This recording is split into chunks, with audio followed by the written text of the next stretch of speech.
Hi friends, എല്ലാവർക്കും പുതിയൊരു വീഡിയോയിലേക്ക് സ്വാഗതം. അപ്പോൾ ഇന്നത്തെ റെസിപ്പി എന്ന് പറയുന്നത് കിളിമീൻ വെച്ചിട്ടുള്ള നല്ല അടിപൊളി ഒരു കറിയാണ് കേട്ടോ. നമ്മളിവിടെ തേങ്ങ അരച്ച് വെച്ചിട്ട് ഉള്ള കറിയാണ്. അപ്പോൾ അതിനായിട്ടുള്ള ഇൻഗ്രീഡിയൻസ് എല്ലാം ഞാൻ റെഡിയാക്കി വെച്ചിട്ടുണ്ട്. ഇൻഗ്രീഡിയൻസ് ഒക്കെ ചേർക്കുന്ന സമയത്ത് കൃത്യ അളവ് ഞാൻ പറഞ്ഞുതരാം കേട്ടോ. ആദ്യം തന്നെ നമുക്ക് മിക്സഡ് ജാറിലേക്ക് തേങ്ങ ചിരകിയത് ചേർത്ത് കൊടുക്കാം. ഞാൻ ഒരു മുറി തേങ്ങ ചേർക്കുന്നുണ്ട്. അത്യാവശ്യം വലിപ്പമുള്ളൊരു തേങ്ങയാണ്. അപ്പോൾ അതുകൊണ്ട് തന്നെ ഒരു മുറി ഫുള്ളായിട്ട് ഞാൻ ഇതിലേക്ക് ചേർക്കുന്നുണ്ട് കേട്ടോ. ഇനി ഇതിലേക്ക് 1 ടേബിൾ സ്പൂണോളം മല്ലിപ്പൊടിയും 1.5 ടേബിൾ സ്പൂണോളം മുളക് പൊടി, 1/2 ടീസ്പൂണോളം മഞ്ഞൾപ്പൊടി, ഇത്രയും നമുക്ക് ചേർത്ത് കൊടുത്ത് ആവശ്യത്തിന് വെള്ളം ഒഴിച്ച് കൊടുത്ത് നമുക്ക് നല്ലൊരു പേസ്റ്റാക്കി എടുക്കാം. നന്നായിട്ട് തന്നെ അരച്ചെടുക്കാം. ഇനി നമുക്ക് മീൻചട്ടി വെച്ചെടുക്കാം. അതിലേക്ക് 1 ടേബിൾ സ്പൂണോളം വെളിച്ചെണ്ണ ഒഴിച്ച് കൊടുക്കാം. എന്നിട്ട് അതിലേക്ക് പച്ചമുളക് ചേർത്ത് കൊടുക്കാം. ഞാനിവിടെ ഒരു 3 വലിയ പച്ചമുളക് കട്ട് ചെയ്തത് ചേർക്കുന്നുണ്ട്. ഇനി നമുക്ക് വെളുത്തുള്ളി ഒരു 10 അല്ലി ഞാൻ നന്നാക്കിയത് ചേർക്കുന്നുണ്ട്. ഒരു വലിയ കഷ്ണം ഇഞ്ചി കട്ട് ചെയ്തത് ചേർക്കുന്നുണ്ട്. കുറച്ച് കറിവേപ്പിലയും കൂടെ ചേർത്ത് കൊടുക്കുന്നുണ്ട് കേട്ടോ. ഇനി ഇത് നന്നായിട്ടൊന്ന് സോഫ്റ്റായിട്ട് വരട്ടെ. അതുവരെ നമുക്കൊന്ന് ഇളക്കി കൊടുക്കാം. അതിനുശേഷം വേണം നമ്മൾ തയ്യാറാക്കി വെച്ചിട്ടുള്ള അരപ്പ് ചേർത്ത് കൊടുക്കാനായിട്ട്. അപ്പോൾ ആദ്യമേ ഞാൻ അരപ്പിലേക്ക് വെള്ളം ഒരുപാട് ഒഴിക്കുന്നില്ല. ഈ ഒരു അരപ്പ് നമ്മുടെ വെളിച്ചെണ്ണയിലൊക്കെ കിടന്ന് നന്നായിട്ടൊന്ന് ആ ഒരു പച്ചമണമൊക്കെ ഒന്ന് മാറുന്ന വരെ നമുക്ക് വഴറ്റിയെടുക്കാം കേട്ടോ. അതിനുശേഷമാണ് നമ്മൾ ഇതിലേക്ക് വെള്ളം ചേർത്ത് കൊടുക്കണുള്ളൂ. അപ്പോൾ നന്നായിട്ട് വഴന്ന് വന്നതിന് ശേഷം നമ്മൾ ആദ്യമേ തന്നെ പുളി വെള്ളത്തിലിട്ട് വെച്ചിട്ടുണ്ടായിരുന്നു, അത് ചേർത്ത് കൊടുക്കാം. അതിനുശേഷം 1 സ്പൂണോളം ഉലുവ പൊടിച്ചതും കൂടെ ചേർത്ത് കൊടുത്തിട്ടുണ്ട്.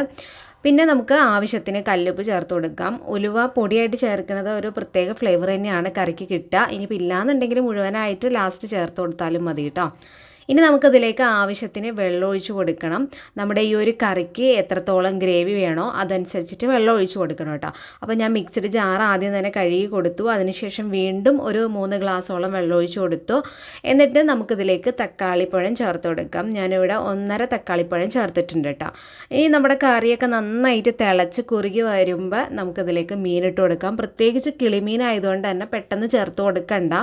കറി അത്യാവശ്യം തിളച്ച് നന്നായിട്ട് കുറുകി കഴിഞ്ഞതിന് ശേഷം നമ്മുടെ മീൻ ചേർത്ത് കൊടുത്തേച്ചാൽ മതി. കാരണം കിളിമീൻ പെട്ടെന്ന് കുക്കാവും, പെട്ടെന്ന് അലന്ന് പോവുകയും ചെയ്യും കേട്ടോ. അപ്പോൾ അതൊന്ന് ശ്രദ്ധിക്കുക. നമ്മളുടെ കറി ഇവിടെ റെഡി ആയിക്കൊണ്ടിരിക്കുന്നുണ്ട്. ഞാൻ ഇവിടെ ലോ ഫ്ലെയിമിൽ വെച്ചിട്ടാണ് കുക്ക് ചെയ്തെടുക്കുന്നത്. അപ്പോൾ അതവിടെ റെഡി ആയിക്കൊണ്ടിരിക്കുകയാണ്. നമുക്കിതിലേക്കുള്ള താളിപ്പ് റെഡിയാക്കാം. അപ്പോൾ അതേ വെളിച്ചെണ്ണയിലേക്ക് ഞാൻ കടുക് ഇട്ട് കൊടുക്കുന്നുണ്ട്. കടുക് നന്നായി പൊട്ടിക്കഴിയുമ്പോൾ നമുക്കതിലേക്ക് ഉലുവ ഇട്ട് പൊട്ടിക്കാം. അപ്പം ഞാൻ പറഞ്ഞത് ഈ സമയത്ത് ഉലുവ എന്തായാലും ചേർക്കണം. പൊടി ഉണ്ടെങ്കിൽ പൊടിയും ചേർക്കാം കേട്ടോ. പിന്നെ നമ്മളൊരു 10 ചെറിയ ഉള്ളി എടുത്തിട്ട് വട്ടത്തിൽ കട്ട് ചെയ്തിട്ട് അതും ചേർക്കുന്നുണ്ട്. പിന്നെ ഇതിലേക്ക് നമ്മുടെ കറിവേപ്പില ആവശ്യമാണ്. പിന്നെ അതുപോലെ തന്നെ മുളക് പൊടിയാണ് നമ്മളിതിലേക്ക് ചേർക്കണം. അവസാനമായിട്ട് നമ്മൾ കാശ്മീരി മുളക് പൊടിയാണ് കേട്ടോ ചേർത്ത് കൊടുക്കണം. അതൊരു കളറിനും നമ്മുടെ കറിക്കൊരു പ്രത്യേക ടേസ്റ്റും കിട്ടാനായിട്ട് നല്ലതാണ്. അപ്പോഴേക്കും നമ്മുടെ കറിയൊക്കെ ലോ ഫ്ലെയിമിൽ ഇരുന്നിട്ട് അത്യാവശ്യം കുറുകി വന്നിട്ടുണ്ട്. ഇനി ചട്ടിയിലായതുകൊണ്ട് തന്നെ കുറച്ചും കൂടെ കുറുകൂട്ടും. അപ്പോൾ അതിന് മുന്നേ നമ്മൾ ഓഫ് ചെയ്തിട്ട് മാറ്റണം. ഇനി ഇതിലേക്ക് നമുക്ക് വറവിട്ട് കൊടുക്കാം. അപ്പോൾ ഈസി ആയിട്ടുള്ള നല്ല അടിപൊളി കിളിമീൻ കറി റെഡി ആയിട്ടുണ്ട്. എല്ലാവരും ട്രൈ ചെയ്ത് നോക്കുക, അഭിപ്രായങ്ങൾ അറിയിക്കുക. വീഡിയോ ഇഷ്ടമാവുന്നുണ്ടെങ്കിൽ ലൈക്ക് ചെയ്യുക.